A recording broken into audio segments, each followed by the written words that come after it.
Ako si Maria, 28 taong gulang, 5 taon ng asawa at 3.5 taon ng ina. Sa ilang mga gabi, tinatanong ko pa rin ang aking sarili. Saan ba talaga ang aking pagkakamali na naging larangan ng digmaan ang hapagkainan ng pamilya? Ang tunong ang kutsara na bumabangga sa kahoy na mesa ay tunok na parang baril na pumutok sa katahimikan. Napakalakas na nagugulat pa rin ako tuwing naalala ko iyon. Si Nanay Chora, ang aking biyenang babae, ay nakaupo sa dulong ng mesa. Ang kanyang tingin ay matalim na parang tabak. Maria, tikman mo ulit ang ulam na ito. Malat na malat. Gusto mo ba akong patayin sa alat? Ang aking kamay na hawak ang mangkok ng sinigang ay natigil sa hangin. Naging malamig ang dulong ng aking daliri. Iyon ang ikapitong beses sa loob ng isang buwan na pinuna niya ang aking pagluluto. Minsan masyadong walang lasa, minsan maalat, minsan masyadong mataba ang sabaw. Sa ibang pagkakataon, sinabi niyang parang walang lasa para sa kaniya. Sanay na ako sa pagiging sisisin, ngunit sa tuwing nangyayari iyon, nararamdaman ko pa ring parang nangangapos ako ng hangin. Huminga ako ng malalim, sinubukang panatilihing kalmado ang aking boses. Opo, nanay, natikman ko na kanina. Akala ko tama ang lasa. Baka nagbabago lang po ang gusto ngang panlasa ninyo ngayon. Bukas titiyakin ko pang mabuti. Titiyakin mo pang mabuti.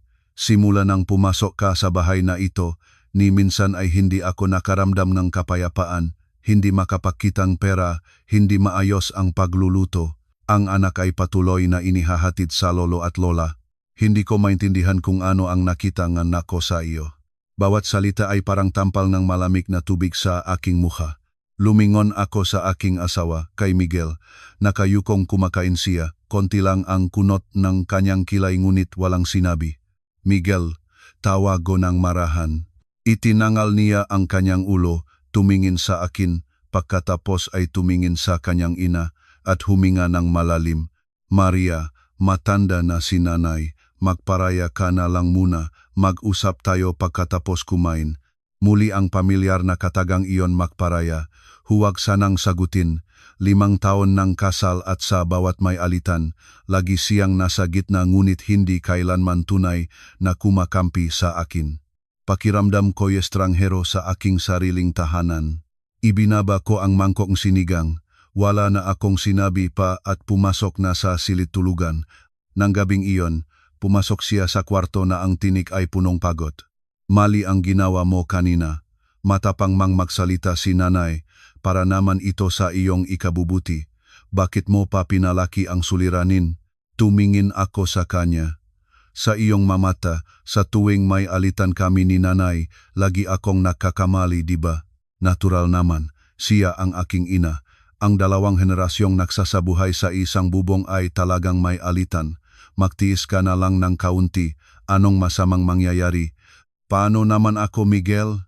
Iniisip mo ba kahit kailan ang aking nararamdaman? Nagsimula siyang mairita. Masyadong matagal kang nandito sa bahay kaya sanay ka nang mahanap ng aberya. Umuwi ka na lang sa iyong mamagulang ng ilang araw. Pahingahin ang iyong isip at isipin kung paano maging isang mabuting asawa at mabuting manugang. Kapag napagtanto mo na ang iyong pagkakamali, susunduin kita. Ang magatagang iyon ay parang kutsilyo na humiwa sa aking huling pag-asa. Tumangho ako. Sige, uway ako. Kinaumagahan, sa ilalim ng malamig na tingin ng aking biyenang babae at ng katahimikan ng aking asawa, hinila ko ang aking maleta, palabas ng bahay na minsan kong itinanging aking palasyo. Tiyak siyang naniniwala na tulad ng dati, uuwi akong umiyak ng ilang araw, magbabagong isip, at mapabilip niya sa telepono para bumalik akong mapagpapaitan. Ngunit sa pagkakataong ito, iba na. Nang dumating ako sa bahay nga, aking mga magulang sa Cebu, si Nanay Lolit ay nakaupo at nagtitistis kang tela. Si Tatay Andoy naman ay nag-aalaga ng mga orchid sa balkonahe. Maria, bakit ganito ang oras? May maleta ka pa. Sinubukan kong ngumiti. Si Miguel at ako ay may kaunting problema. Sinabi niyang umuwi muna ako ng ilang araw para mapahinga. Tumingin sa akin ng mas malalim si Nanay Lolit.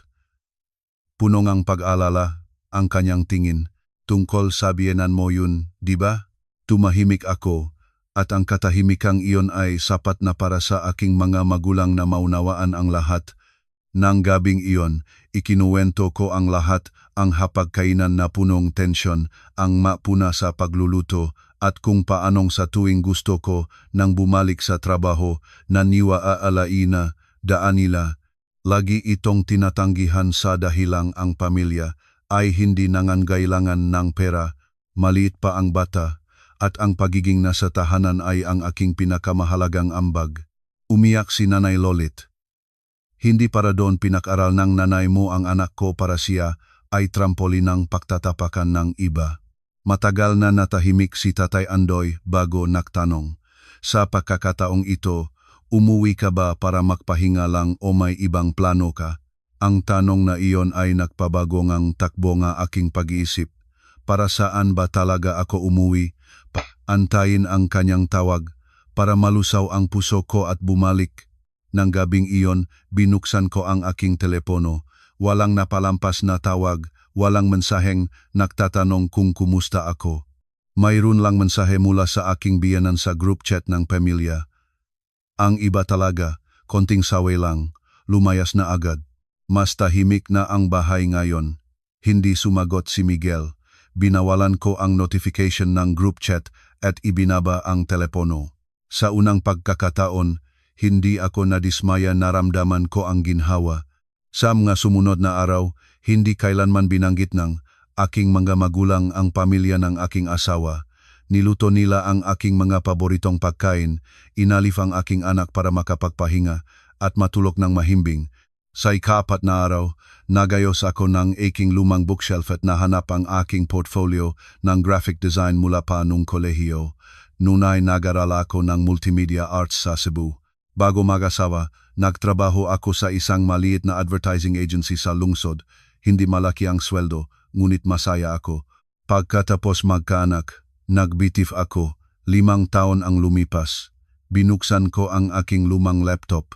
Ibang-iba na ang software. Ang interface ay parang estranghero sa aking mga mata.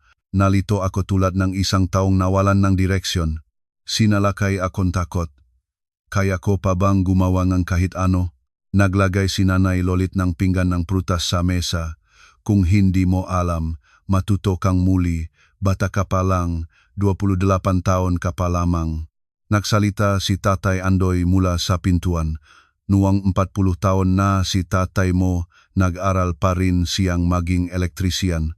Kung handang magsikap, walang huli para matuto. Ang makatagang iyon ay parang nagbukas ng pinto para sa akin. Nakipag-ugnayan ako kay Rina, ang aking senior sa kolehiyo na ngayon ay nagpapatakbo ngang sariling design studio sa Maynila. Nagpadala ako ngang mensahe na nanginginig ang mga kamay. Agad siyang sumagot at nagpatawag ng video call na nagtagal ng halos 1 oras. Ikinuwento niya ang tungkol sa kasalukuyang merkado, sa freelance na trabaho, sa mga online na kurso. Basta handang matuto, hindi mahirap mabuhay para sa sarili. Ang pinakamahirap ay ito, kaya imo bang magsimulang muli. Nang gabing iyon, hindi ako makatulog, hindi dahil sa kalungkutan, kundi dahil sa pag-asa. Nang mismong nagsisimula na akong makakitang landas, tumawag si Miguel, tuyo ang kanyang boses. Ang presyon nege dugo ni nanay ay tumataas. Magulo ang bahay. Mas mabuti pang umuwi ka na. Sumagot ako ng kalmado. Una, kung tumataas ang presyon ng dugo ni nanay, dapat dalhin siya sa doktor. Pangalawa, magulo ang bahay dahil wala ang taong karaniwang naglilinis. Pangatlo, hindi ako nagkamali. Hindi ako magbibigay ng hiling ng tawad para lang mapangalagaan ang imahe. Naging tahimik ang kabilang dulo ng linya ng ilang segundo. Pagkatapos ay nagsalita siya, kung gusto mong maging matigas ang ulo doon, sige. Huwag kang iyak para humingi ng kapatawaran. Ibinaba ko ang telepono. Nanginginig ang aking makamay ngunit hindi na ako natatakot. Nang gabing iyon, sinabi ko sa aking mga magulang, gusto kong matuto ng design ulit, gusto kong kumita ng sariling pera. Binayo ni Tatay Andoy ang mesa. Matuto ka lang. Handa si Tatay na pondohan. Tumango si Nanay Lolit. Ang apo, paalagaan na lang ng nanay. Ikaw, mag-concentrate na lang. Nagparehistro ako sa online na kurso, bumili ng bagong laptop gamit ang aking ipon at hiniram sa aking ama. Araw-araw, 8 oras akong nag-aral, ginagawa ang mga gawain, at bumabalik sa pinaka-pangunahing mga bagay. 1 linggo mamaya, nakakuha na akong unang trabaho, nagdisenyong label ng produkto para sa isang tindahan ng pasalubong sa Cebu. Nagbayad sila ng 5,000 piso. Nang pumasok ang pera sa aking account, matagal ko itong tinitingnan.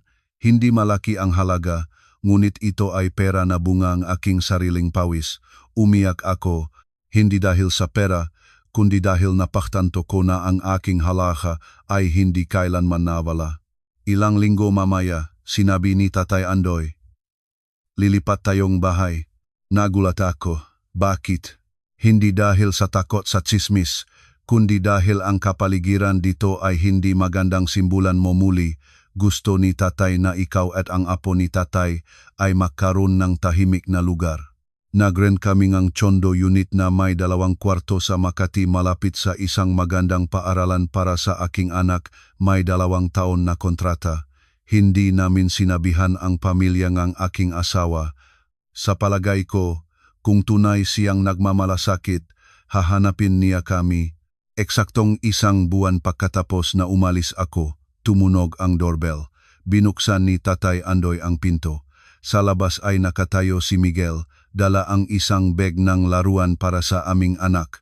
Nang makita niya ang hindi pamilyar na Chondo unit, nang makita niya akong nakatayo sa kusina, nang makita niya ang aking magulang na nakaupo sa sala, na parang tahanan na namin ito, natuliro siya. "Maria, kayong lahat, anong nangyari?" Nahanap siya sa lumang bahay ng aking mga magulang. Nahanap lang niya ang isang sign na nagsasabing para paupahan. Siguro sa sandaling iyon, sa unang pagkakataon, naunawaan niya na hindi ako nagtatampo. Tunay na akong umalis. Ang aking kwento ay nagsisimula pa lamang. Katatapos ko lang lumampas sa unang pintuan ng aking buhay. Sa harap ko ay marami pang bagyo. Ngunit sa pagkakataong ito, hindi na ako walang dala. Akala ko pagkatapos mahanap ni Miguel ang aming bagong Chondo ay magiging mas malinaw ang lahat, ngunit nakamali ako. May mga katotohanang kapag naihayag na ay hindi para muling maktipon, kundi para hayaan kaming makita ng diretso ang mga bagay na sinadya naming hindi tingnan. 3 araw pagkatapos niyang umalis, nakatanggap akong tawag. "Halo, si Ate Maria ba ito?" "Ako si Maya, kakilala nun ni Miguel." Natahimik ako ng ilang segundo. Pamilyar ang pangalang iyon.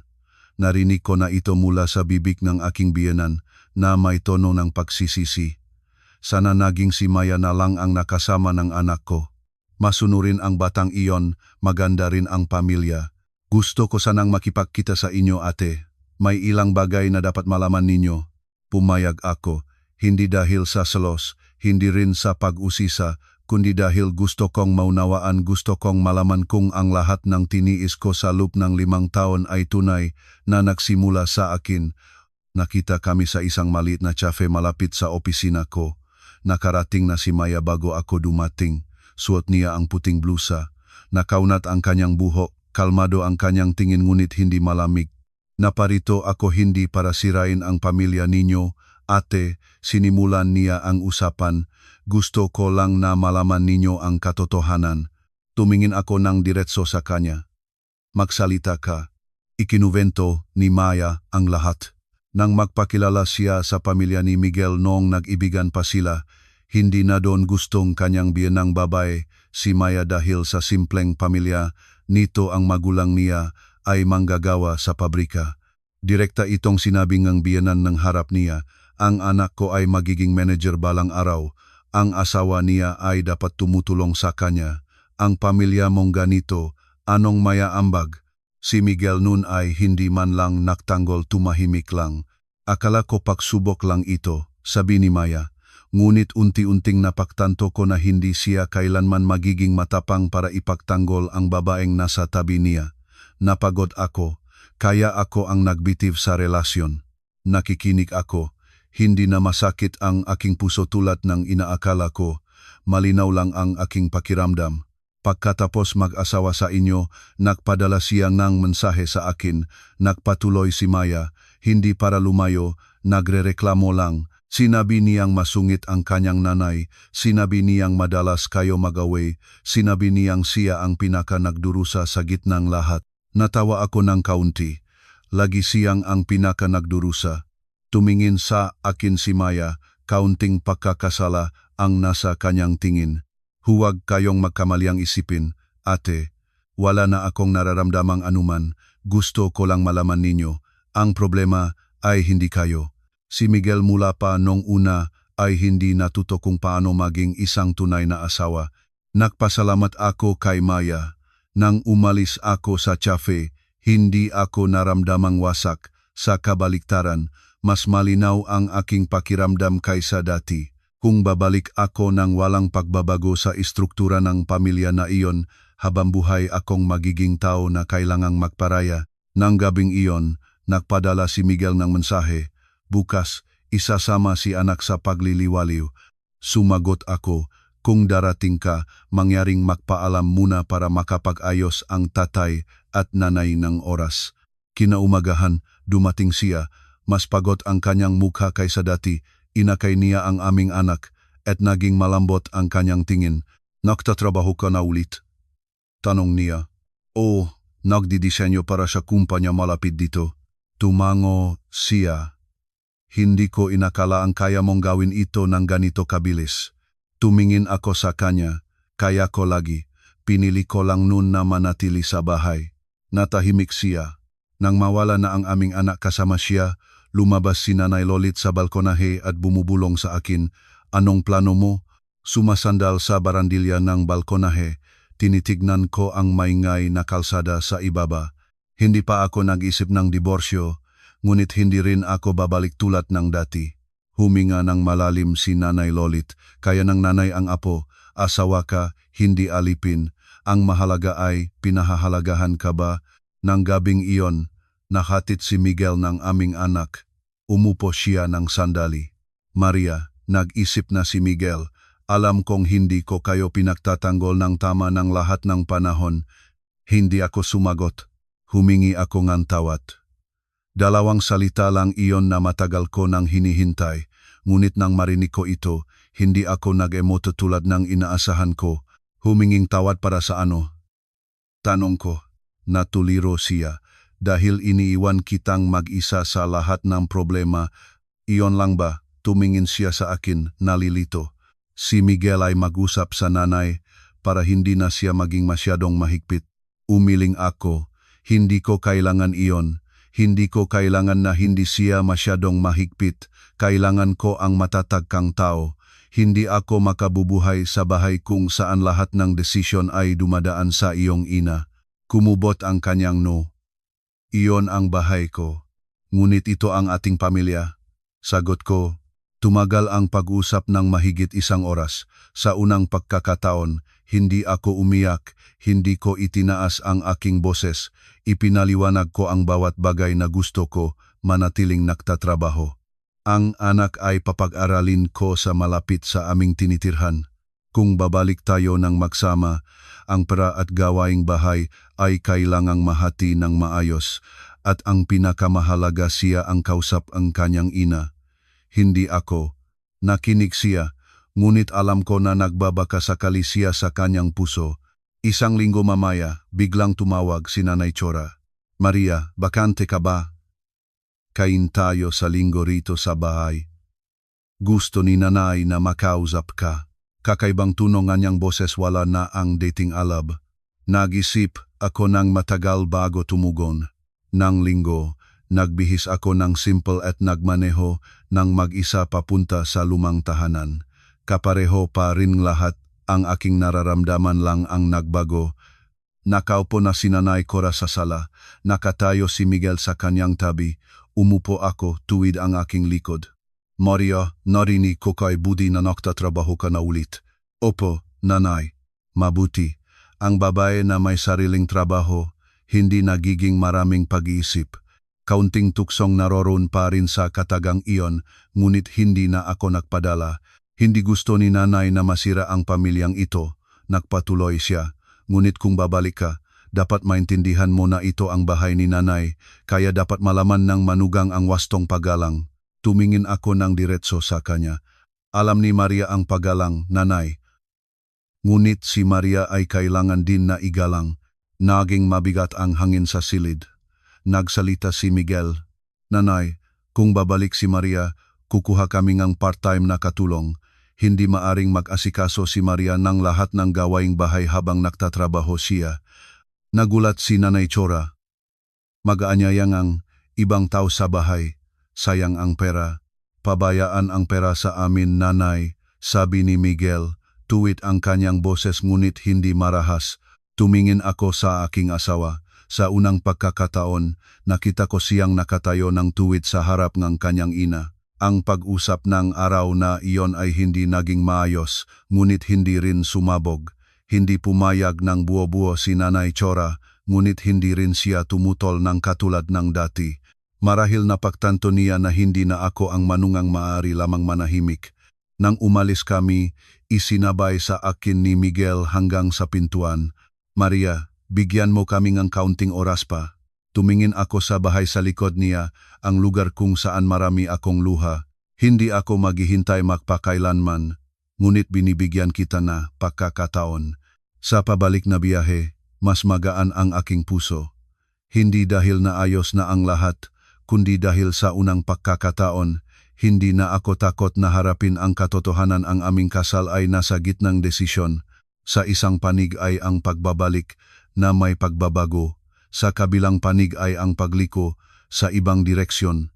Ngunit hindi na ako taong tinutulak-tulak. Ako ay taong nagtatakda ng sariling daan. Pagkatapos ng pag-usap ng araw na iyon, hindi agad nagbago ang lahat, ngunit may maliit na galaw na nagsimula. Si Miguel ay hindi na nanahimik tulad ng dati, ako naman ay hindi na naghihintay lang. Sa unang linggo pagkatapos ng pagpupulong, nag-inabot siyang bata ng 2 beses nang hindi nagmamadaling umalis na natili pa para kumain ng hapunan kasama ang aking mga magulang. Ang unang hapunan namin kasama siya ay medyo awkward. Payapang kumain si Tatay Andoy. Nagtatanong si Nanay Lolit ng pangkaraniwang bagay. Sumasagot si Miguel ng malambot. Wala na ang dating tono ng pagwawalang bahala. Pagkatapos kumain, tumayo siya para tumulong kay Nanay Lolit sa pahuhugas ng pinggan. Nakatayo ako sa pintuan ng kusina at minamasdan siya. Huwag na, Budi. Umupo ka na sa labas, sabi ni Nanay Lolit. Sumagot si Miguel, ayos lang po, tita. Sa bahay noon, halos hindi ako tumutulong, kailangan ko ng matuto. Ang katagang iyon ay nakpabigla sa akin. Hindi dahil ito ay kahanga-hanga, kundi dahil sa kasimplehan nito. Noon ay hindi niya itinuring na responsibilidad niya ang gawaing bahay. Ngayon ay nagpapakita siya ng kalooban. Nang umalis siya ng gabing iyon, sinabayan ko siya hanggang sa lobby. Tumingin sa akin at nagsabi, nag-usap na ulit si nanay, habang nandito ka, mag-aayos kaming bagong kasunduan. Anong sinabi niya? Huminga siya ng malalim. Sinabi ko kay nanay na ang magabagay sa pagitan ng mag-asawa ay kami ang mag-ayos. Sinabi ko rin tungkol sa part-time na katulong. Natahimik ako. Ang mga katagang iyon ay hinintay ko ng 5 taon. Ngunit alam ko rin na ang pagsasabi nito nang minsan ay hindi, garantiya na magagawa niya itong pangalagaan habang panahon. Hindi ko ikukuha sa iyo na magmadaling bumalik, dagdag niya, ngunit gusto ko tayong subukang muli. Tumingin ako sa kanya ng matagal. Hindi ako babalik dahil lang sa anak. Babalik ako kung mararamdaman ko na pinahahalagahan nila ako. Tumango siya. Sa mga sumunod na araw, inabala ko ang aking sarili sa trabaho. Sa bagong opisina ko, simpleng junior designer lang ako. Napakabilis ng mga kabataang kasama ko sa opisina at lagi silang updated sa trends. Habang ako, kailangan ko pang muling matutungang bawat maliit na detalye. May mga araw na umuwi ako ng alas 9 ng gabi, nangilid ang mga mata, naninik ang ulo. Ngunit sa tuwing binubuksan ko ang aking bank account at nakikita na nakapasok ang sahod ng tama ang oras, nararamdaman ko ang aking sarili na nagiging matibay. Isang hapon, tinawag ako ng aking division head. Maria, ang iyong trabaho para sa branding ng kliyente noong nakaraang linggo ay napakagaling. Gusto mo bang subukan ang pagiging project lead? Counting nagulat ako, kaya ko ba sir? Ngumiti siya. Mayroon kang karanasan bago ka huminto, huwag mong ibaba ang iyong sarili. Lumabas ako sa meeting room na malakas ang tibok ng puso. Sa unang pagkakataon pagkatapos ng maraming taon, kinikilala ako dahil sa aking kakayahan hindi dahil sa papel ko bilang asawangang isang tao. Nang gabing iyon, ikinuwento ko ito sa aking mga magulang, tumawa ng malakas si Tatay Andoy. Sabi na nga ba, kahanga-hanga ang anak ko. Tumingin si Nanay Lolit sa akin nang malusok ang kanyang tingin. Kailangan ng babae ng sariling bagay bago siya makatayo ng tuwid. Tumawak din si Miguel. Ikinuwento ko ng maikli. Natahimik siya ng ilang segundo bago nagsabi, "Proud si Miguel sa iyo." Ang katagang iyon ay kaunting nakpalambot ng aking puso, ngunit hindi ko hinayagang malunot ang aking sarili sa emosyon. Sumagot lang ako, "Salamat Miguel." Isang Sabado, biglang dumating si Nanay Chora sa aming tsondo nang walang pasabi. Nagtuturo akong pakulay sa aking anak nang tumunog ang doorbell. Nang buksan ko ang pinto, nakatayo siya ron dala ang isang bag ng prutas. Counting nagulat ako, ngunit nagsabi pa rin, "Ay nanay, tuloy po kayo." Pumasok siya.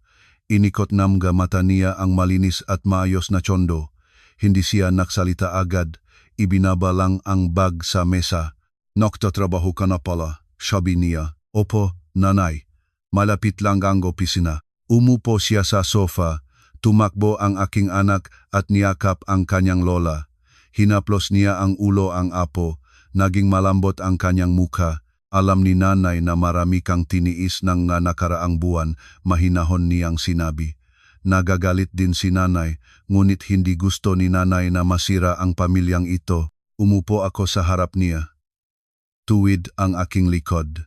Si Maria man ay ayaw, "Nanay." Tumingin siya sa akin. Sa unang pagkakataon, wala nang talim sa kanyang tingin. Tanong lang na punong tunay na pakukumusa. Sinabi ni Budi na babalik ka kung may malinaw na kasunduan. Sabihin mo, hindi ko inaasahang magiging ganito siya kaproaktibo. Tinimbang ko ang bawat salita.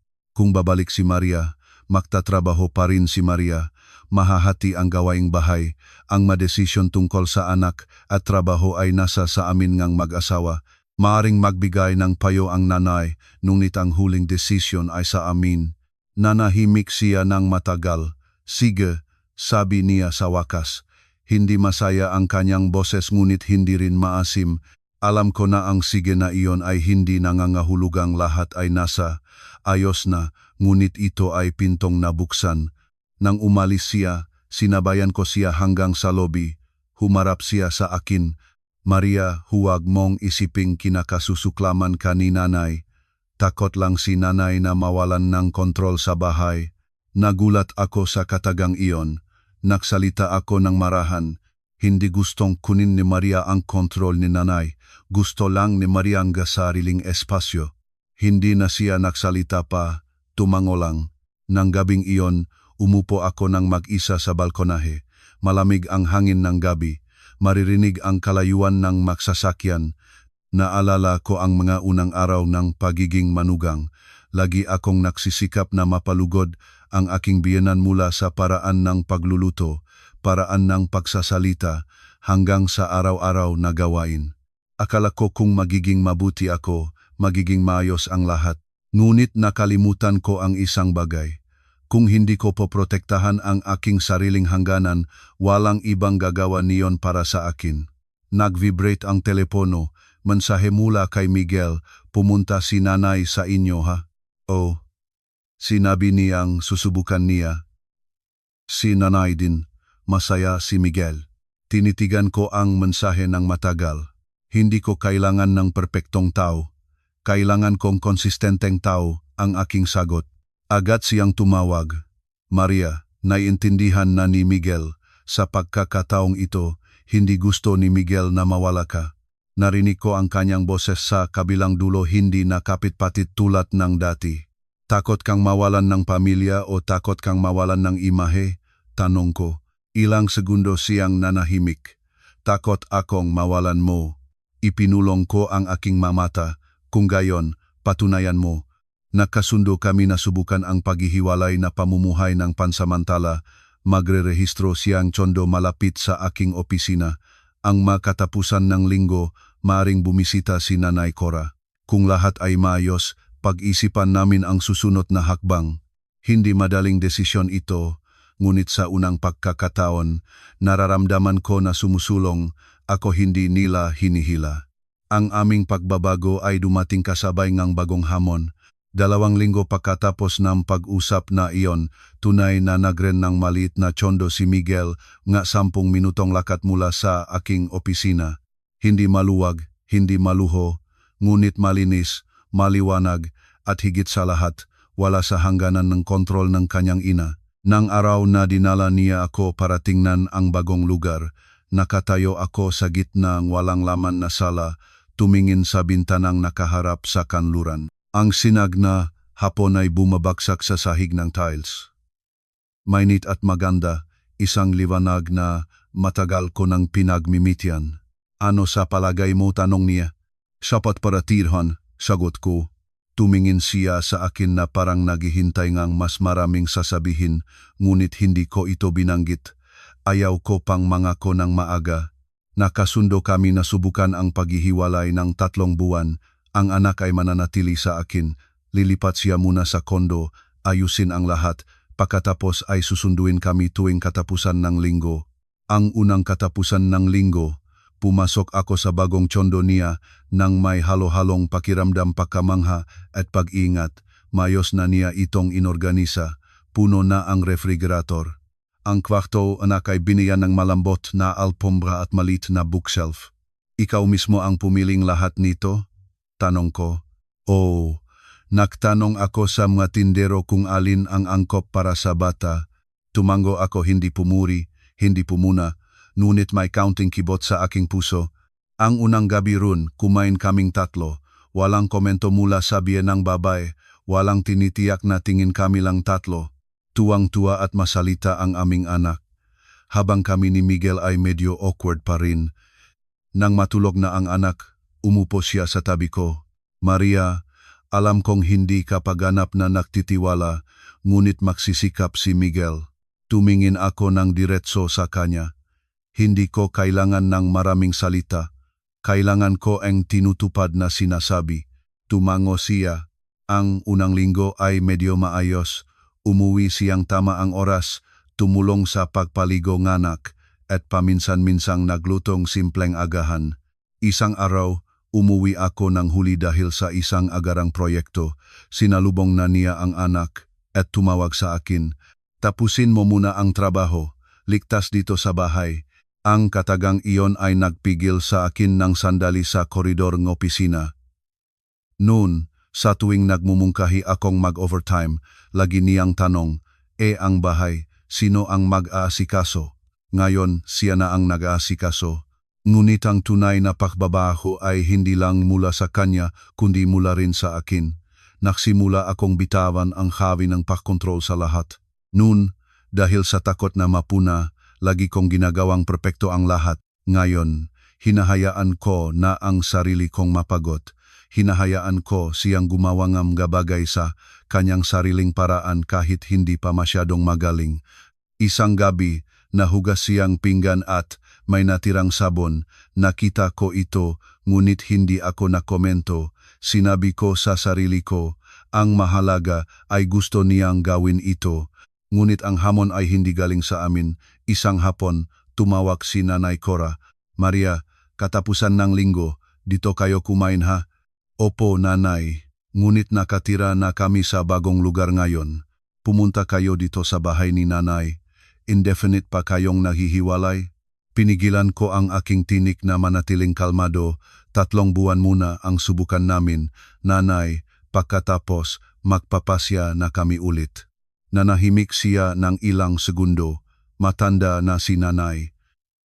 Wala ka bang iniisip sa pakiramdam ni nanay? Ang katagang iyon ay humipo sa malambot kong bahagi, ngunit hindi ko hinayarang gumalaw ang aking katinuan. Dahil mismo iniisip namin ang nanay kaya hindi kami nagpapawalang bisa ang relasyon. Sa katapusan ng linggo, bibisita pa rin kami. Wala na siyang sinabi pa, bumulong lang at nakbaba ng tawag. Nang gabing giyon, nakaupo si Miguel na nakakalunod sa pag-isip. Tumawag si nanay sa iyo. Oh, huminga siya ng malalim. Alam ni Miguel na mahirap tanggapin ni nanay, ngunit kung babalik tayo sa dati, maulit lahat. Tumingin ako sa kanya. Sa unang pagkakataon, sinabi niya ito bago pa man ako nagpaalaala. Natatakot ka ba na malungkot si nanay? Tanong ko. Natatakot, sagot niya. Ngunit mas takot akong mawala ang aming pamilya. Ang katagang iyon ay nagpatigil sa akin. Nang linggo, dinala namin ang aming anak sa bahay ni Nanay Chora. Hindi na tense ang almusal sa oras na iyon, ngunit mayroon pa ring distansya. Mas marami siyang tinanong tungkol sa apo, mas konti ang sinabi sa akin. Nang pumasok ako sa kusina para tumulong, tumayo siya sa tabi ko. Mas komportable ba ang nahihiwalay? Tanong niya. Ang kanyang boses ay hindi malamig. Opo, nanay, komportable, at si Miguel ay tumutulong na sa bahay. Kaunting kumurubot ang kanyang pagkatapos ay bumubulong siya. Huwag siya. Sobrang anda-andakin. Lalaki kapag nabihasa sa paglilingkod, hindi maganda ang resulta. Ngumiti ako ng kaunti. Hindi ko siya inaalagaan, nanay, nagbabahagi lang kami. Hindi siya tumutol. Napagtanto ko na sinisikap niyang humakbang paatras kahit napakahirap para sa kanya. Nang bumalik kami sa bagong tsondo, hindi na ako naramdamang nangapos angin tulad ang dati. Ngunit sa sandaling ito, nagsimula akong tumingin ng mas malalim sa aking sarili. Isang gabi pagkatapos matulog ng anak, isulat ko muli ang aking personal na mga pangarap. Hindi mga pangarap bilang asawa o bilang ina, kundi bilang Maria. Gusto ko sa loob ng 3 taon maging team lead sa design. Gusto ko pang magkaroon ng sariling ipon na sapat para hindi maging umasa. At gusto ko na lumaki ang aking anak na nakikita ang kanyang ina bilang isang matibay na babae, hindi isang taong nagpaparaya. Lumabas si Miguel at nakita akong nagsusulat. Anong isinusulat mo? Ang aking mga plano. Umupo siya sa tabi ko. Kasama ba si Miguel doon? Tumingin ako sa kanya. Nandun ka, ngunit hindi bilang sentro. Ngumiti siya ng kaunting mapait. Noon akala ko isa lamang akong poster ng pamilya. Ikaw ay poster pa rin, sabi ko, ngunit hindi na isa. Nanahimik kami ng sandali. Ang katahimikang ito ay hindi na mabigat parang pag-aantala na kailangan. Ang unang buwan ng paghihiwalay ay natapos nang walang malaking insidente. Ngunit naintindihan ko na ang tunay na hamon ay kapag bumabalik ang lumang ugali. Isang gabi, umuwi siya ng mas huli kaysa karaniwan ng walang babala. Tumawag ako ngunit hindi sinagot. Halos alas 11 ng gabi nang dumating siya, amoy bahagyang alak. May okasyon sa trabaho. Sabi niya. Tumingin ko sa kanya. Bumalik ang lumang alaala. Ang maoras na ginamit niya ang trabaho bilang dahilan para hayaan akong mag-isa na humarap sa kanyang ina. Isang mensahe lang, sabi ko. Ganong kasigurado na wala kang 10 segundo? Nanahimik siya. Hindi ko itinaas ang aking boses. Sabi ko lang, kung gusto mong makbaho, magsimula sa malilit na bahay. Umupo siya sa sofa, hawak ang ulo. Pasensya na, hindi pa ako sanay. Alam ko na hindi maaring maging perpekto agad ang pagbabago, ngunit kung sa bawat pagkakamali ay handa siyang umamin at ayusin, marahil may pagkakataon pa kami. Nang gabing iyon, hindi agad natulog. Tinitignan ko ang kisame, iniisip ang nakaraan mula sa isang babae na umalis ng tahanan ng biyenang, babae ng may maliit na maleta, hanggang ngayon nakatayo sa gitna ng dalawang pagpipilian. Ngayon ay nakatira ako sa puwang sa pagitan, hindi ganap na bumalik, hindi pa ganap na umalis. Hindi ko alam kung ano ang mangyayari sa susunod na 3 buwan, ngunit alam ko na nagbago na ako. Hindi na ako natatakot na mawalan ng matutunguhan dahil lumikha na ako ng aking sariling patungan. Ang 2 buwan ng paghihiwalay ay nagsimula sa isang insidente na hindi ko inaasahan. Isang umaga nang kakarating ko lang sa opisina, nakatanggap akong tawag mula sa aking biyenan. Maria, nahulog si nanay. Natuliro ako. Saan nahulog, nanay? Sa banyo. Nadulas. Si Budi ay naghahanda ng dalhin si nanay sa ospital. Nang walang nag-isip ng matagal, humingi akong pahintulot sa boss na umalis ng kalahating araw, pagkatapos ay nag-order ng Grab papunta sa ospital. Sa panahon ng biyahe, halo-halo ang aking damdamin.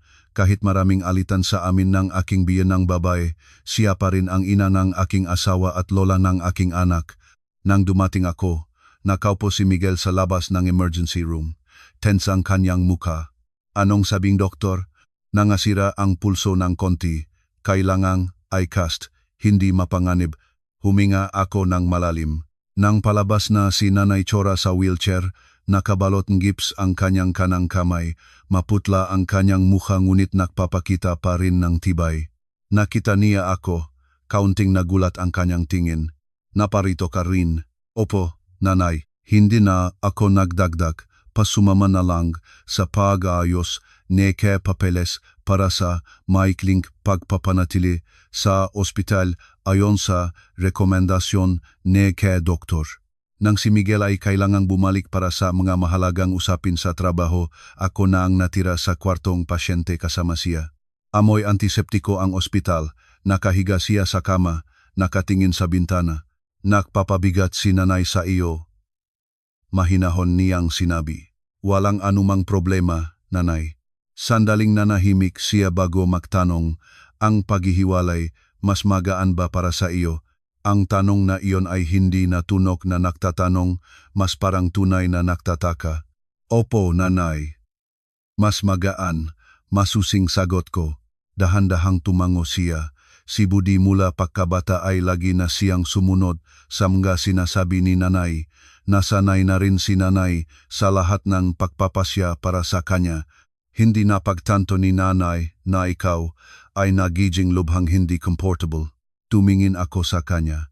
Sa sandaling iyon, hindi ko na siya nakita bilang biyenang babae, nakita ko siya bilang isang matandang babae na natututo ring bitawan ang kontrol. Hindi si Maria nagsisisi kay nanay, sabi ko, natatakot lang si Maria na mawala ang sarili niyang boses. Huminga siya ng malalim, natatakot si nanay na mawala ang papel. Ang dalawang pangungusap na iyon ay parang 2 piraso ng puzzle na nagkatakpo. Hindi na kami nakatayo sa 2 makasalungat na panik, nagsisimula na kaming makita ang takot ng isa't isa. 3 araw si Nanay Cora sa ospital. Si Miguel at ako ay nagpapalitan ng pagbabantay. Kumuha siya ng 1 araw na leave. Ang iba ay ginagamit ko ang oras ng tanghalian o pagkatapos ng trabaho para pumunta. Dumating din ang aking mga magulang para tumulong. Nagluto si Nanay Lolit ng lugaw at dinala sa ospital. Nang malaman ng biyenang babae na dumating si Nanay Lolit, kaunting nakailang siya. Nakakaabala, Lolit. Ngumiti ng mapagkaibigan si Nanay Lolit. Walang abala, Ate Cora, pamilya naman. Ang 2 babae na dati ay nasa makaibang panik ngayon ay nakaupo ng makatabing nag-usap ng mahinahon. Nakatayo ako sa dulong kama, nakikita sila at mas nagaan ang aking puso. Pagkatapos lumabas sa ospital, inirekomenda ng doktor na limitahan ang paggamit ng kanang kamay ng kahit 1 buwan. Sinabi ni Miguel na kukuhang part-time na katulong para sa kanyang ina. Ayaw ni nanay ng ibang tao sa bahay, tumutol ang biyenang babae. Kahit hindi sanay, kailangan ng masanay, sabi ni Miguel. Matatag ang kanyang boses ngunit hindi marahas, hindi maaring galawin ni nanay ang lahat ng mag-isa. Napagtanto ko na tinutupad niya ang kanyang pangako. Sa mga susunod na araw, paminsan-minsang nagpunta ako para tumulong sa biyenang babae sa magagaan na gawain, hindi dahil sa obligasyon, kundi dahil gusto ko.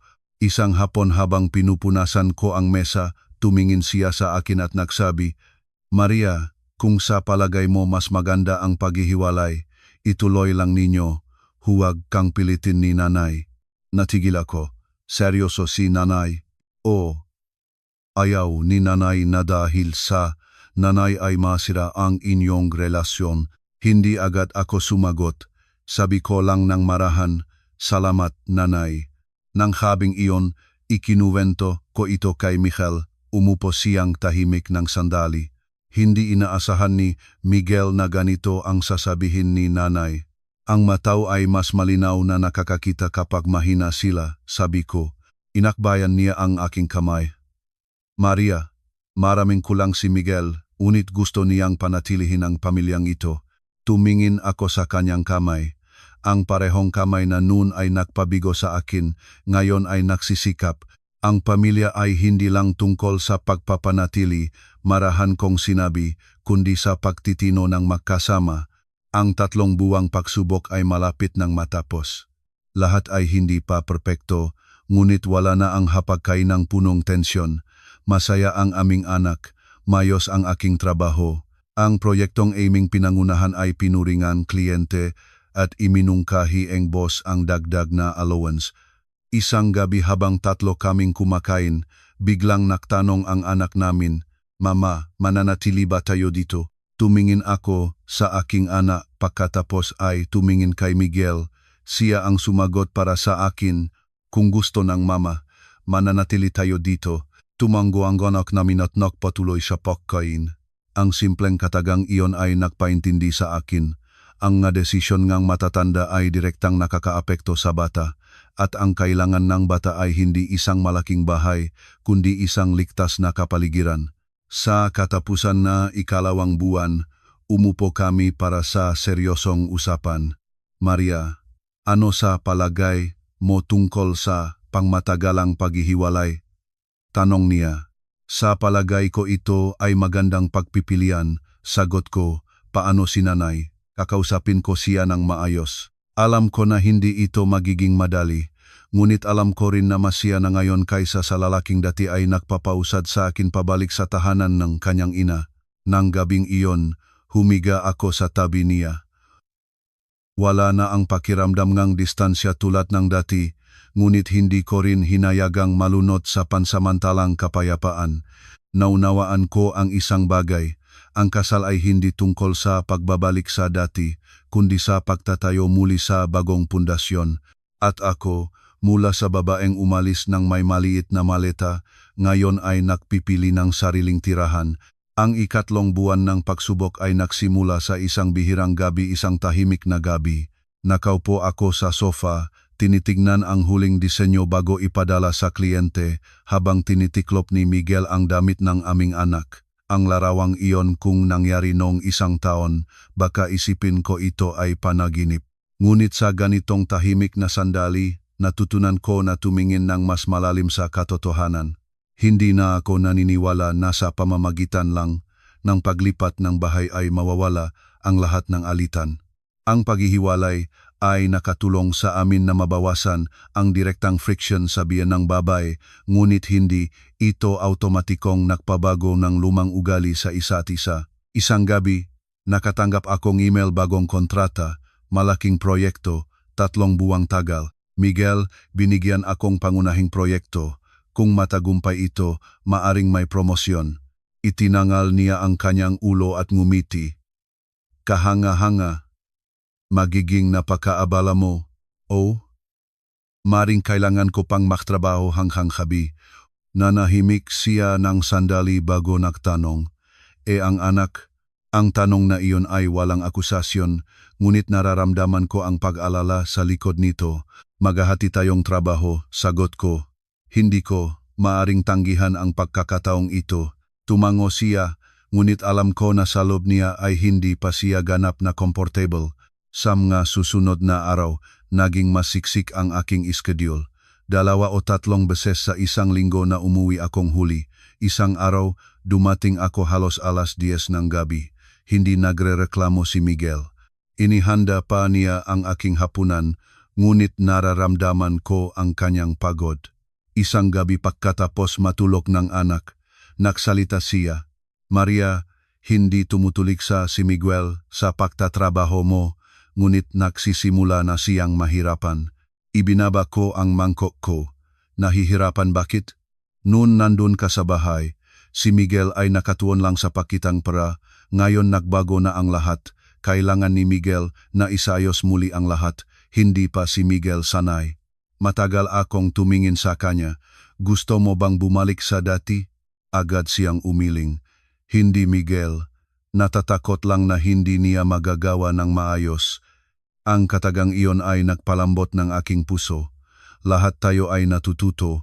Malambot ko siyang sinabi. Natututo rin akong hindi. Nadalhin ang lahat ng mag-isa. Nakasundo kaming gumawa ngang mas tiyak na iskeduyul ngang paghahating gawain. Sino ang mag-aakay ng bata alinsam nga araw? Sino ang magluluto? Sino ang magbabayat ng mga bayarin? Mukhang mahigpit, ngunit ang kalinawan na iyon ang nakatulong sa amin na mabawasan ang maling pag-unawa. Ngunit ang tunay na hamon ay hindi mula sa aming dalawa, kundi mula sa labas. Isang hapon, tumawag si Tatay Andoy sa akin. Maria, kahapon dumaan ang biyenan mo sa bahay. Natuliro ako. Naparito si nanay para sa ano? Nagtatanong ng tungkol sa iyo. Nakuwentuhan kami ng kaunti. Sabi niya abala ka ngayon, bihira kang pumunta. Huminga ako ng malalim. Sa palagay mo, tatay? Sa palagay ni tatay, nag-aalala siya. Ngunit huwag dahil sa iyan ay bumalik ka sa lumang paraan. Alam ko na tama si Tatay Andoy. Ang atensyon ngayon ng aking biyenang baba ay hindi nagalit, may kalungkutan na sa likod nito, ngunit may pag-alala sa pagkawalan ng anak. Sa katapusang linggong iyon, inisyatibo kong dalhin ang aming anak para bisitahin siya, hindi dahil sa obligasyon, kundi dahil gusto ko na manatiling malapit ang aking anak sa lola niya. Nang makita niyang pumasok kami, mas malambot ang kanyang tingin kaysa dati. Abala ka pala talaga ngayon? Opo, nanay. May bagong proyekto sa opisina. Sabi ni Budi, magiging mayos ka, ngunit huwag masyadong pagdalhin ang sarili mo. Nagulat ako sa katagang iyon. Noon ay sinabi niya sa akin na nakatambay lang ako sa bahay at naghahanap ng abriya. Ngayon, pinayuhan niya akong huwag masyadong mapagod. Marahil ang oras at mga pangyayari ay nagbago ng kanyang pagtingin. Nang kumakain kami, nakukuwento siya tungkol sa kapitbahay, tungkol sa kanyang kalusugan wala ng panunukso. Nang tumayo akong tumulong sa pahuhugas ng pinggan, tumayo siya sa tabi ko. Nakakaangkop ka na sa paghihiwalay? Tanong niya. Hindi malamig ang kanyang boses. Opo, nanay. Okay naman. Tumutulong na si Miguel sa bahay. Kaunti siyang kumurubot, pagkatapos ay bumubulong. Huwag siya sobrang alugin. Hindi maganda kung masanay ang lalaki sa paglilingkod. Ngumiti ako ng kaunti. Hindi ko siya inaalif. Nanay, nagbabahagi lang kami. Hindi siya tumutol. Nang bumalik kami sa aming tsondo, naramdaman ko ang aking sariling pagtanda. Hindi ko na tinitingnan ang aking biyenang babae bilang kaawe, kundi bilang isang matatandang babae na natututo ring tanggapin ang pagbabago. Ngunit mismong nang akala ko na nagsisimula ng maging matatag ang lahat, inanunsyo ng kumpanya ang pagbabago ng istruktura. Tinawag ako ng aching division head. Maria, maganda ang iyong trabaho, ngunit isinasaalang-alang ng board na bawasan ang ilang posisyon. Kailangan mong maghanda. Lumabas ako sa silit na walang laman ang pakiramdam. Kababalik ko pa lang sa aking posisyon. Ngayon, nahaharap na ako sa panganib na mawala ang trabaho. Nang gabing iyon, ikinuwento ko kay Miguel. Nanahimik siya bago nagsalita. Kung mangyari ang anuman, maasikaso ni Miguel ang lahat. Ang katagang iyon, noon baka nagpapahinga sa akin. Ngunit ngayon, hindi ko na gusto ang pag-aasa sa iba. Ayaw ko nang bumalik sa simula, sabi ko. Tumingin siya sa akin. Naintindihan ni Miguel. Kung kailangan, maari kang kumuha ng freelance ulit, tutulong si Miguel. Tumango ako. Sa sandaling iyon, napagtanto ko ang pinakamalaking pagkaaiba sa pagitan niya ngayon at noon. Hindi na niya tinatanggal ang aking pag-aalala, nakatayo siya sa tabi ko. Ilang araw mamaya, inanunsyo ang listahan ng mga mangunguna na inalis. Wala ang aking pangalan. Sa kabaliktaran, Ang aking proyekto ay napakagaling at pinanatili. Huminga ako ng malalim. Nang gabing iyon, sumandig ang aking ulo sa kanyang balikat.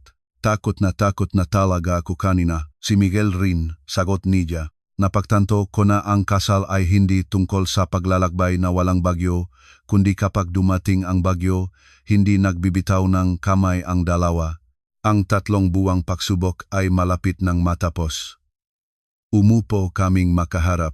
Maria, gusto mo bang manatili ang pangmatagalang paghihiwalay? Tanong niya. Oh. Ikaw rin?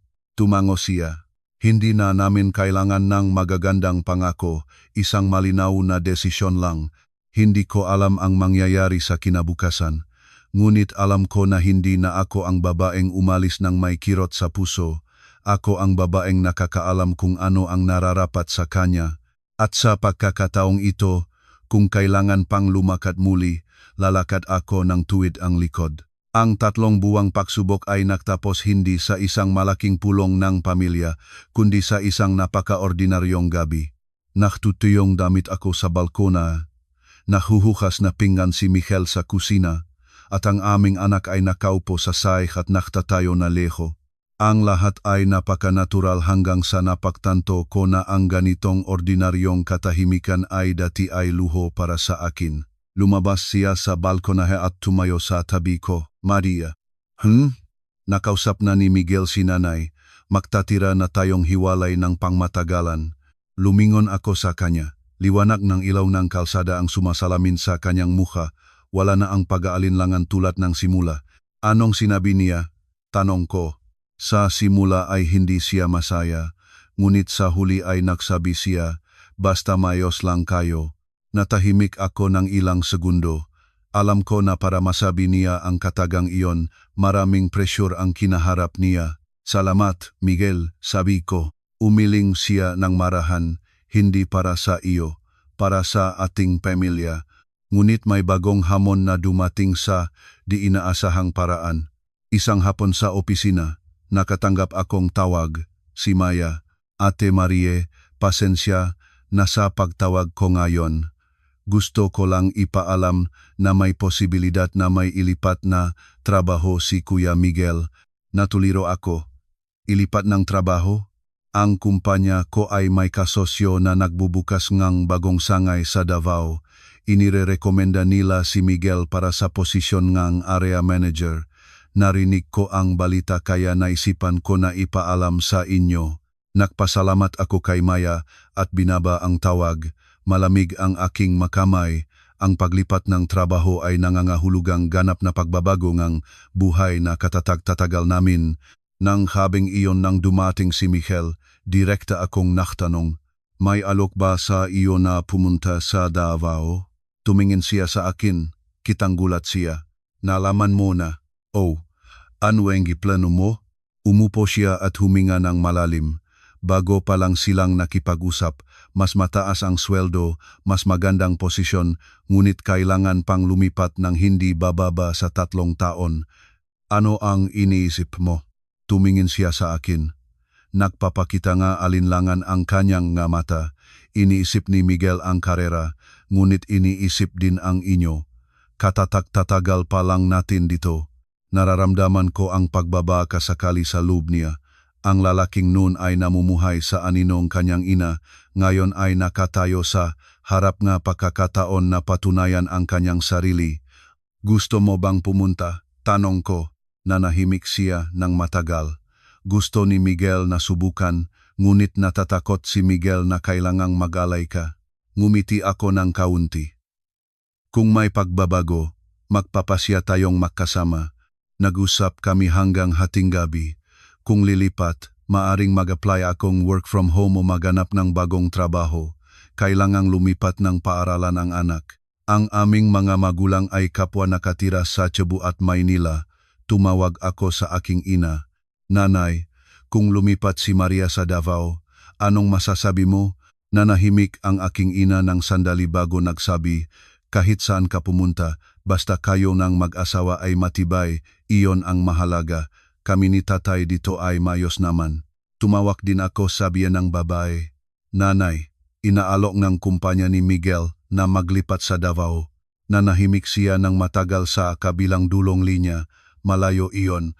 Opo nanay. Isinasaalang-alang pa ni Miguel, ano sa palagay mo? Tumingin ako sa labas ng bintana sa mga kumikislap na ilawng lungsod. Sa palagay ni Maria, kung magandang pagkakataon iyon, dapat nating subukan.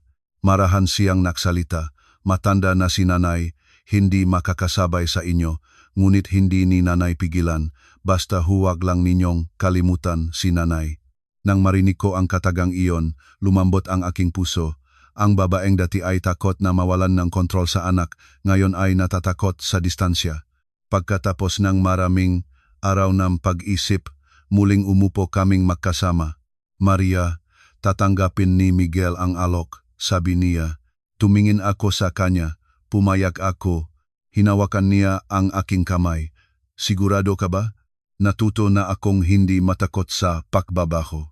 Ang desisyong iyon ay ginawa hindi dahil sa sweldo, kundi dahil gusto naming sumuong ng magkasama hindi manatili dahil sa takot. Sa mga susunod na linggo, abala ang lahat. Niayos niya ang papeles ng pagpapalit ng trabaho. Nag-apply akong work from home ng pansamantala. Pumayag ang kumpanya na bigyan akong 3 buwang pagsubok. Nahanap kami ng paaralan para sa anak. Nahanap ng tsondo na paupahan. Nang sabihin sa pamilya, sabi lang ni Tatay Andoy, pumunta na kayo. Ang kabataan kong hindi magsisikap, magsisisi sa bandang huli. Niyakap ni Nanay Lolit ang apo niya ng may luha sa mga mata. Sinabi ni Nanay Chora nang nakaupo at nanahimik, Budi, ingatan mo ang iyong asawa at anak. Sumagot si Miguel, Opo, Nanay. Isang araw bago umalis, nakatayo ako ng mag-isa sa tsondo na siyang saksi sa aking pagbabago mula sa babae na tinataboy pabalik sa bahay ng mga magulang niya hanggang sa taong proaktibong nagtatakda ng sariling kinabukasan. Pumasok si Miguel sa kwarto. Maria, nagsisisi ka ba? Umiling ako. Hindi, dahil sa pagkakataong ito, walang nakpilit sa akin. Niyakap niya ako. Hindi rin gusto ni Miguel na sumama ka dahil sa obligasyon. Ito ay para sa atin, sagot ko. Ang umagangang paglipad ay nagdala sa amin palabas ng tsabu. Natutulog ang aming anak sa aking balikat. Nakaupo siya sa tabi, mahigpit ang hawak niya sa aking kamay. Tumingin ako sa labas ng bintana ng eroplano. Unti-unting lumilit ang lungsod sa ibaba. Hindi ako nagsisi, nararamdaman ko lang na isang bagong kabanata ang nagsisimulang mabuksan. Noon akala ko ang kasal ay tungkol sa pagtitiis para sa kapakanan ng pamilya. Ngayon naintindihan ko na ang kasal ay tungkol sa paglalakad ng makasama sa bawat sangandaan kahit may takot, basta hindi nagbibitaw ng kamay. Hindi namin alam kung ano ang ibibigay ng Davao sa amin, ngunit sa pagkakataong ito, hindi na ako taong umalis ng may kirot sa puso. Ako ang taong pumiling ng sariling paglalakbay. Tinanggap kaming Davao nga maliwanag na umaga at hangin mula sa dagat. Nang lumabas kami sa paliparan, huminga ako ng malalim. Amoy asin ng hangin na halo ng mainit na hangin, katangian ng isang lungsod na pamilya. Sa dagat nagbibigay sa akin ng kaibang damdamin, estranghero ngunit puno ng sigla. Hindi na ito maikli na pagbiyahe, ito ay isang tunay na paglipat. Ang tsondo na aming inupahan ay hindi kalayo sa sentro ng lungsod, hindi napakaluwag, ngunit maliwanag.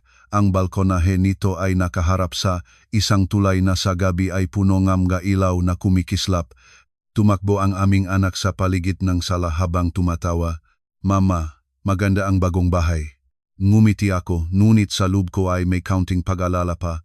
Ang malalaking pagbabago ay laging may kasamang bagong hamon. Sa mga unang araw, abala si Miguel sa opisina ng bagong sangay.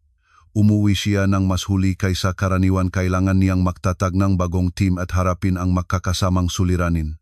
Ako naman, nagtatrabaho mula sa malayo para sa lumang opisina habang tinutulungan ang anak na mag-angkop sa bagong paaralan. Ang unang umaga na inaakay ko ang anak sa klase, mahigpit na hawak niya ang aking kamay.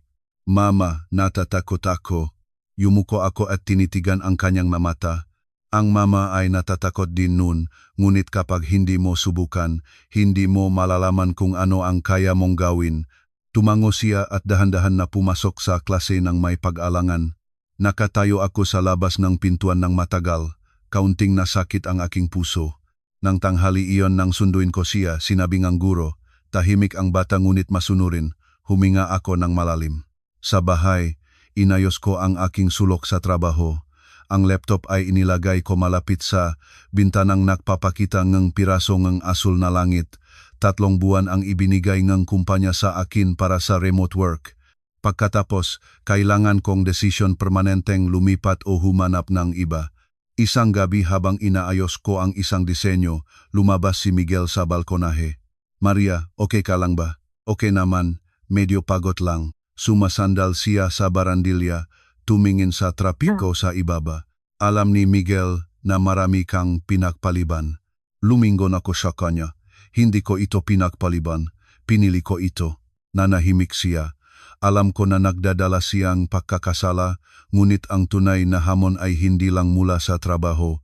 Isang linggo pagkatapos manirahan, nag-video call ang aking biyenang babae. Maria, mukhang payat ka. Talagang abala ka no? Inikot ng kanyang nga mata ang kapaligiran sa pamamagitan ng screen. Okay naman ang bahay. Ngunit napakalayo. Pumunta na rito ang nanay para ilang araw. Umiling siya. Sanay na si nanay sa mga kapitbahay doon. Mahirap umalis ng matagal. Alam ko na mahirap para sa kanya na iwan ang lugar na tinitirhan niya ng maraming dekada. Ngunit ang heograpikong distansya ay nagpaintindi sa akin ng isang bagay pa. Ang nakatira ng makasama o malayo man, ang mahalaga ay hindi ang distansya kundi ang koneksyon. Ang unang buwan ay mabilis lumipas.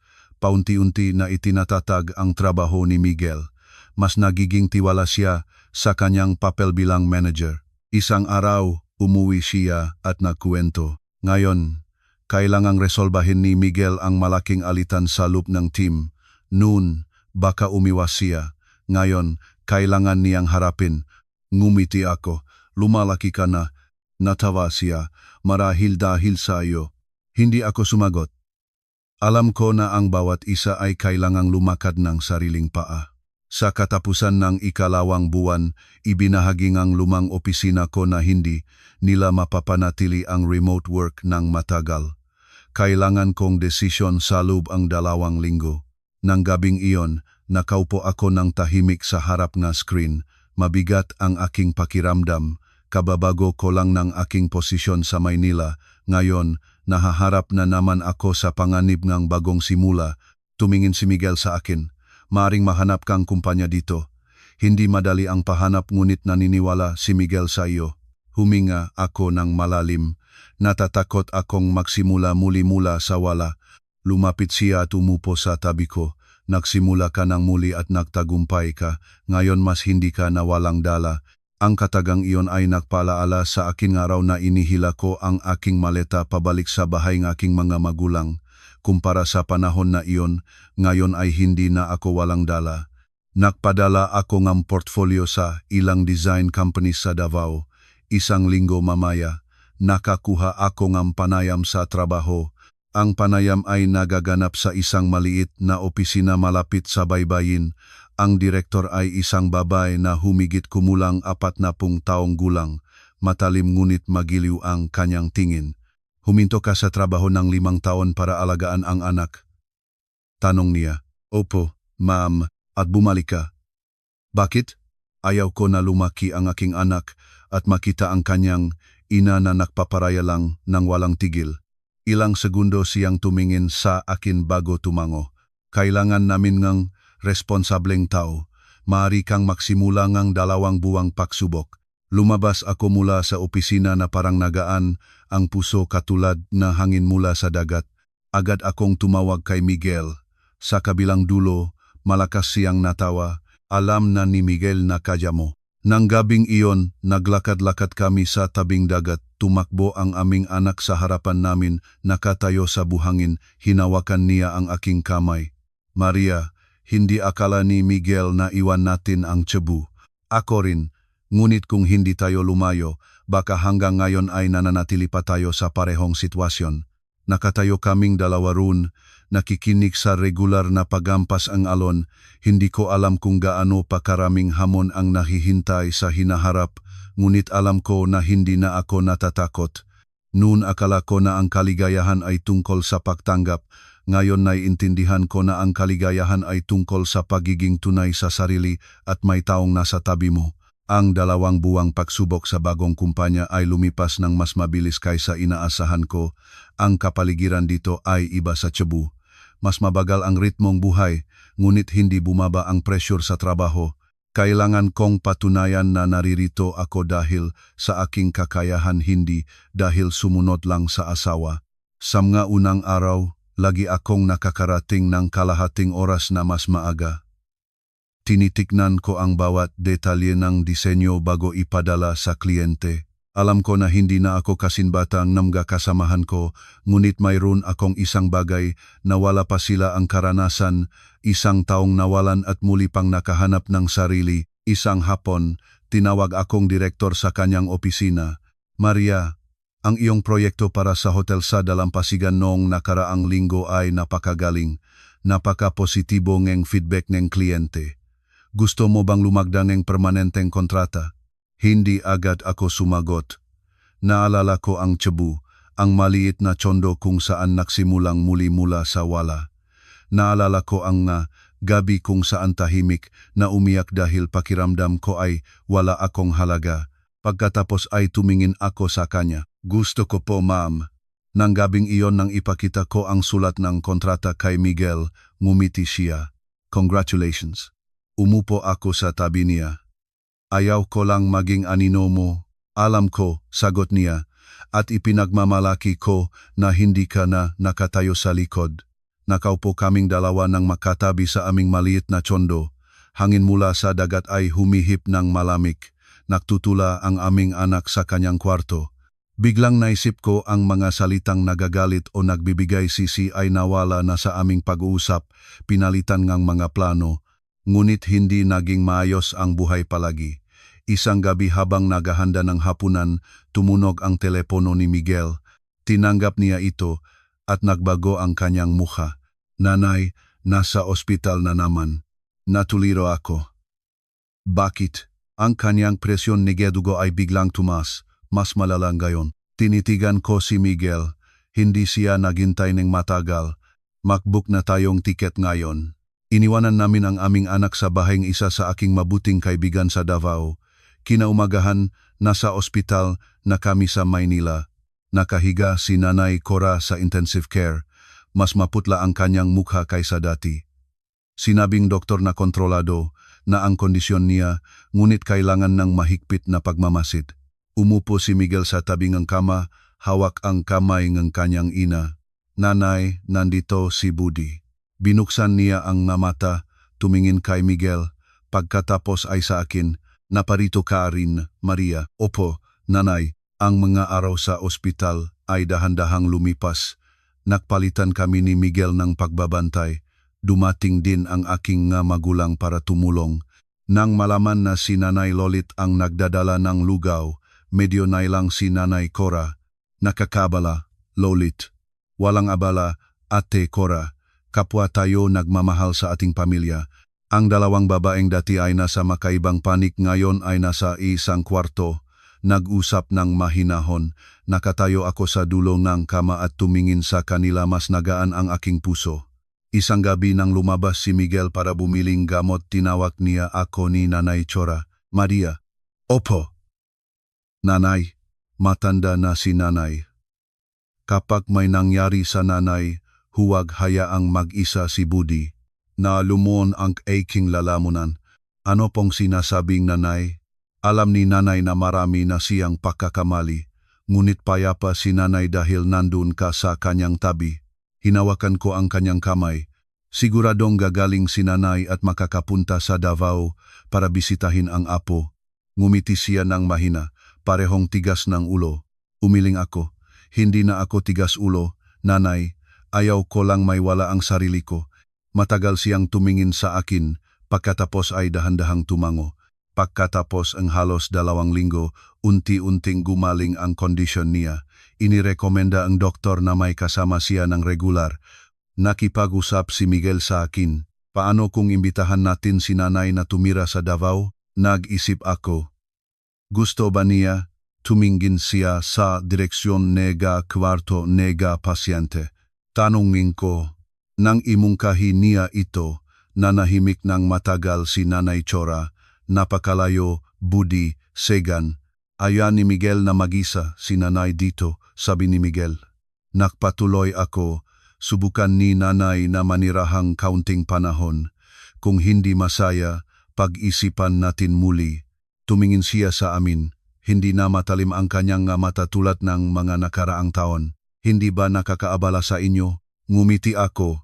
Hindi na kami ang manugang at biyanang babay ng dati, nanay. Sa wakas, pumayag siya na subukan ang ilang buwan sa Davao. Sa eroplano pabalik, tumingin ako sa babaeng nakaupo sa tabi ko. Dahan-dahan siyang sumasandal sa upuan. Mahigpit ang hawak niya sa kanyang bag. Alam ko na para sa kanya, ito rin ay isang malaking pagbabago.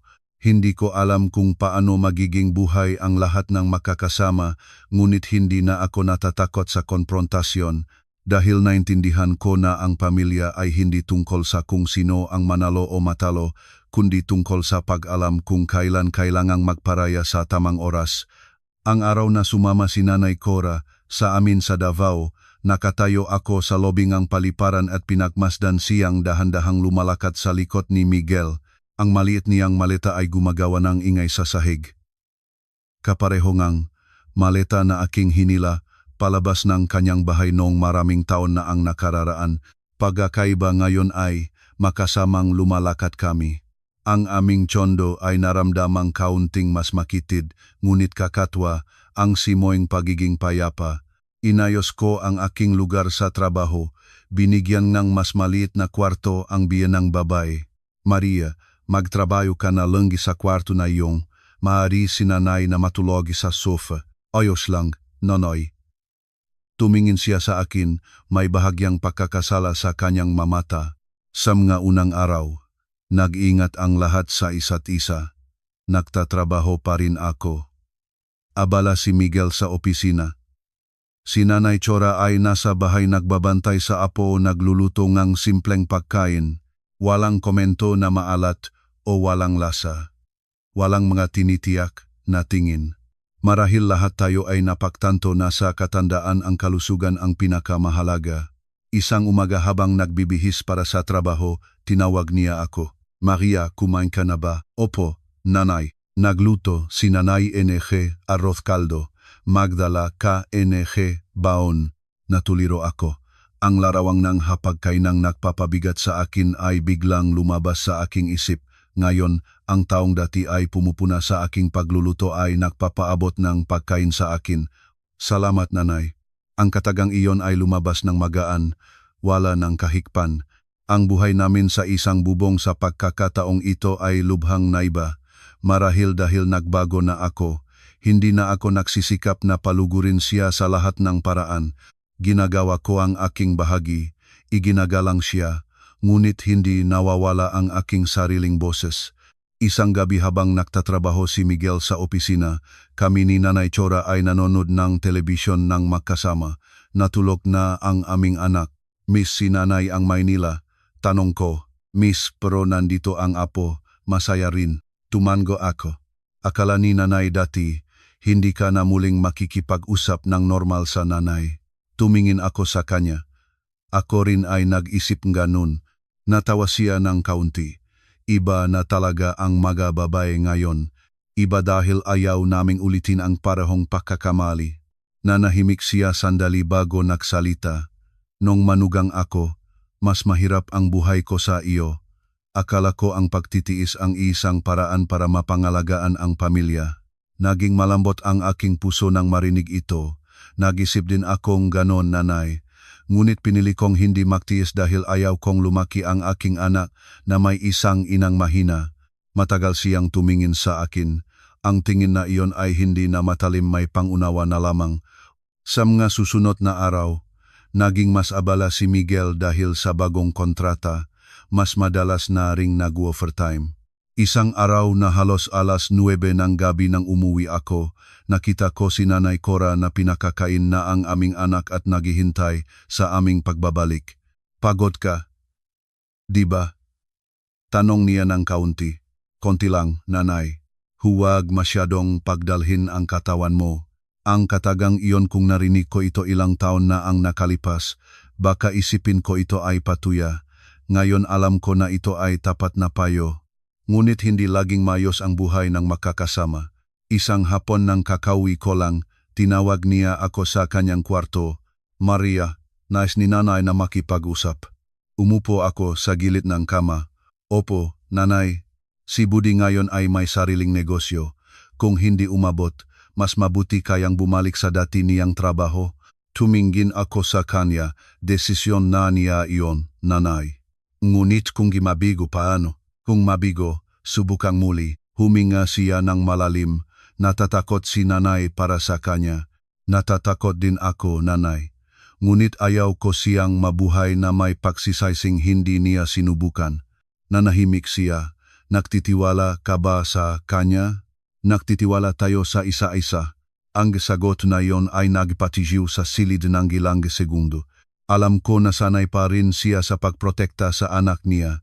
Habang ako, sanay nang tumayo sa tabi ng aking asawa bilang pantay na kasama. Nang gabing iyon nang umuwi si Miguel, ikinuwento ko ito sa kanya. Tumingin siya sa akin, mas maliwanag ang kanyang mata kaysa karaniwan. Sa palagay mo, hindi pa nagtitiwala si Nanay. Hindi kawalan ng tiwala. Natatakot si Nanay na mawalan. Nanahimik siya. Noon pinabayaan ko kayong magharapin. Ngayon, hindi mo na kailangang pumili ng panik. Tumayo lang sa tamang lugar. Hinawakan niya ang aking kamay. Salamat, Maria. Ang maaraw ng pagsasamang buhay ay nagpapatuloy sa ganyang paraan hindi maingay, ngunit puno ng maliliit na bagay na kailangang pagkaisahin. Napagtanto ko na ang pagkakaroon na harmonya ay hindi mula sa kung sino ang tama o mali, kundi mula sa kagustuhan ng lahat na magbago. Isang hapon sa katapusan ng linggo, nagpunta kaming lahat sa baybayin. Dahan-dahang lumalakad si Nanay Cora sa likod. Tumakbo ang aming anak sa harapan. Si Miguel ay nasa gitna, isang kamay ay tumutulong sa kanyang ina, isang kamay ay kumakaway sa anak. Tinitignan ko ang larawang iyon, maliwanag ang aking puso. Kung noon pinili kong manatili at tumahimik, marahil hanggang ngayon ay nabubuhay pa rin ako sa pakiramdam ng panghihigpit. Kung pinili ko ang tuluyang umalis, marahil hindi ko makikita ang pagbabagong ito. Umalis ako para mahanap ang aking sarili, at nang bumalik ako, hindi na ako biktima, tao na akong may kakayahang magbukas ng puso. Nang gabing iyon, habang nakakainan kaming mag-anak, biglang nagsalita si Nanay Cora. Maria, kung makakalis na si Nanay pabalik sa Maynila, huwag kang mabalisa, payapa na si Nanay. Tumingin ako sa kanya. Payapa dahil sa ano, Nanay? Payapa dahil hindi ka mahihinang babae. Ngumiti ako. Hindi ako mahina, Nanay. Ngunit kailangan ko pa rin kamilya. Tumango siya. Alam ko na ang paglalakbay ay malapit nang makarating sa isang bagong yugto. Hindi ito katapusan, kundi isang pagkakumpleto. Nang tag-araw ng taon na iyon, ang Davao ay pumasok sa mga pinakamaliwanag na araw. Ang hangin mula sa dagat na dumadaan sa aming balkonahe ay puno nga amoy asin. Ngunit ang aking puso ay mapanatag tulad ng ibabaw ng tubig pagkatapos ng bagyo. Si Nanay Cora ay halos 4 na buwan na kasama namin. Sa simula ay bisita lang, ngunit naging sanay na.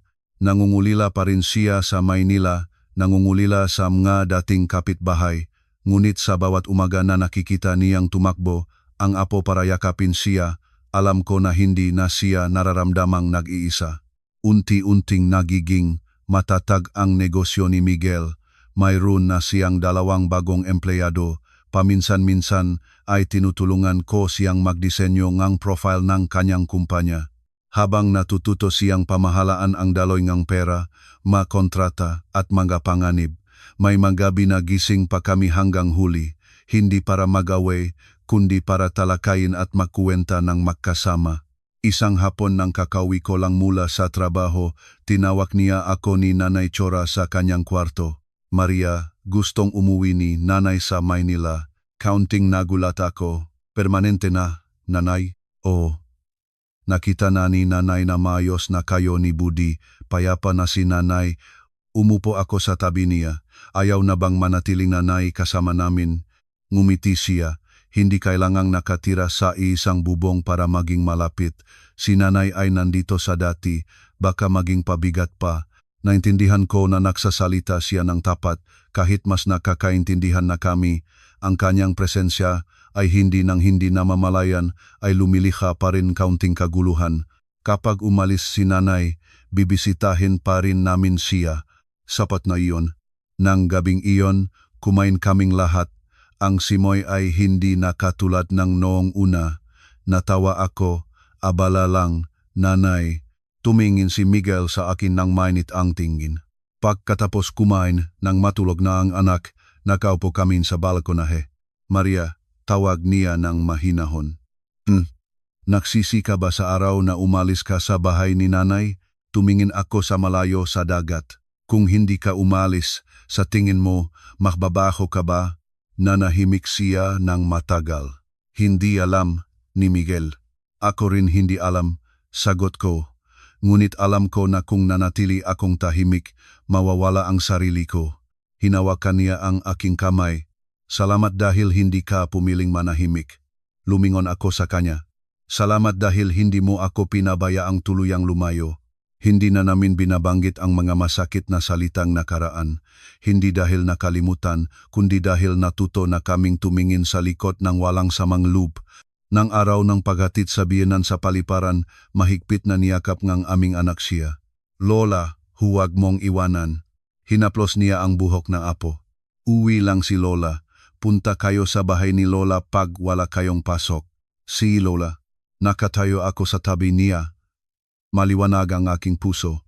Ang larawang ito ay lubhang naiba sa araw na ako ang humila nga aking maleta mula sa kanyang tahanan ng may luha at puso na punong sugat. Nang lumipas ang eroplano, lumingon ako kay Miguel. Matagal na tayong naglakbay. Tumango siya. Ngunit sulit naman. Ang buhay pagkatapos ay hindi ganap na naging tahimik. May mga araw na pababa ang negosyo ni Miguel. Pati ang aking trabaho ay may mga beses na may nabigong proyekto. Lumaki ang aming anak na may mga bagong katanungan. Ngunit sa tuwing may bagyo, hindi na naisip na tumakas o dalhin ang lahat ng mag-isa. Natuto na akong isang bagay. Ang pamilya ay hindi isang lugar kung saan kailangang pigilan ang sarili para manatili, kundi isang lugar kung saan maaring magsalita at mapakinggan. Isang gabi sa katapusan ng taon, habang nakakain kaming mag-anak sa aming maliit na hapagkainan, biglang nagtanong ang aming anak. Mama, dati mag-asawa ka ba ni Papa at Lola? Nagtatalo kayo? Tumingan kami ni Miguel. Oh, sagot ko. Bakit? Dahil noon, hindi pa alam ng mama kung paano magsalita at hindi pa alam ng Lola kung paano makikinig. Ngayon, natuto na ang dalawa. Itiniling ng anak ko ang kanyang ulo. Pagkatapos ay nagpatuloy sa pagkain. Tinitignan ko ang mukha ng aking anak, iniisip ang mga taon na lumipas. Kung hindi ako nangahas na umalis sa aking comfort zone noon, marahil hanggang ngayon ay nabubuhay pa rin ako sa pakiramdam ng kawalan ng halaga. Kung hindi nangahas si Miguel na harapin ang kanyang sarili, marahil tayo ay nakauwi na sa ibang daan. Noon akala ko ang kasal ay tungkol sa pagtitiis para sa anak. Ngayon ay intindihan ko na ang kasal ay tungkol sa pagtitino para sa isa't isa. Sinabi sa akin ni Nanay Cora bago siya umuwi sa Maynila, Maria, mas matibay ka kaysa inaasahan ni Nanay. Hindi ako sumagot noon, ngunit sa loob ko, alam ko na ang lakas ko ay hindi dahil mahusay akong magtiis, kundi dahil sa nanggahas akong magbago. At ang pagbabagong iyon ay hindi para talunin ang sinuman, kundi para hindi mawala ang aking sarili. May mga gabi na nakaupo ako ng mag-isa sa balkonahe, nakatingin sa liwanag ng lungsod na sumasalamin sa dagat sa malayo. Naisip ko ang babaeng ilang taon na ang nakararaan ay humila ng maleta palabas ng tahanan ng kanyang biyenan puno ng sugat ngunit nagpatuloy pa rin ang lakad. Kung maari akong makita ulit ang babaeng iyon, sasabihin ko sa kanya, salamat dahil hindi ka nanatiling tahimik. Dahil sa iyo, nakatayo ngayon ako rito ng mapanatag at buo. Ang aking pamilya ay hindi perpekto. Paminsan-minsang nag-alala pa rin ng labis si Nanay Chora. Minsan ay nagagalit pa rin ng mabilis si Miguel. Mayroon din akong nga araw na napapagod. Ngunit natuto na kaming makipagtalastasan hindi na nagtutulakan sa sulok. At iyon ang pinakamahalaga. Ang aking kwento ay hindi isang himala, kundi isang paglalakbay ng isang babaeng nangahas na umalis para muling mahanap ang sarili, pagkatapos ay nangahas na bumalik para muling itayo ang lahat sa pundasyon ng respeto. Hindi na ako natatakot na mawala, dahil saan man ako naroroon, kaya ko nang tumayo sa aking sariling mapaa. At kapag dalawang tao ay kapwa makatayo ng matibay, saka lang sila makakaakbayan ng malayo.